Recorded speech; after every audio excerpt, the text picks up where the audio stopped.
And I do believe that we have rotten politics, and I'm not using that as an exaggeration.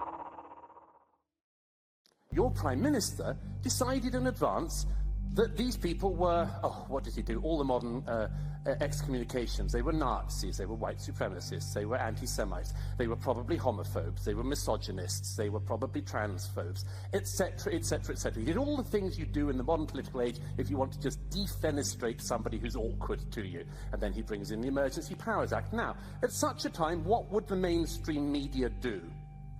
It would question it. It would question it. The Canadian mainstream media did not. The Canadian mainstream media acted as an amen chorus of the Canadian government. I will give you a couple of examples, but ladies and gentlemen, I could go on for hours with examples of this. You had a CBC host describing the Freedom Convoy as a, quote, feral mob. You had a Toronto Star columnist saying, quote, sorry for the language, it's a homegrown hate farm that was then jet-fueled by an American right-funded rat-fucking operation. Jesus, they can't even write at these papers anymore. CBC said that 2 Indigenous women were so scared to go outside in Ottawa because of racist violence didn't bother to mention that Indigenous drummers had led the truckers in an O Canada rendition.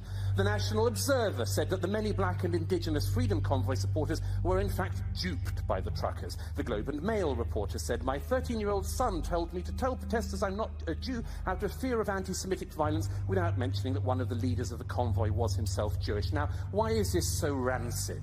Utterly, utterly rancid and corrupt. Because in this country, your media, your mainstream media, is funded by the government. A totally corrupted system.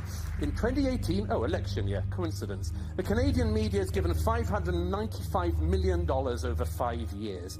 The Toronto Star estimated it was going to be getting $3 million from the government in the first half of the year. It went on and on. So you see, the mainstream, the government in Canada can tell people they can tell the banks to shut down people's bank accounts. Oh yeah, your government can do that, and if you're happy with that, just think about what would happen if the shoe was on the other foot.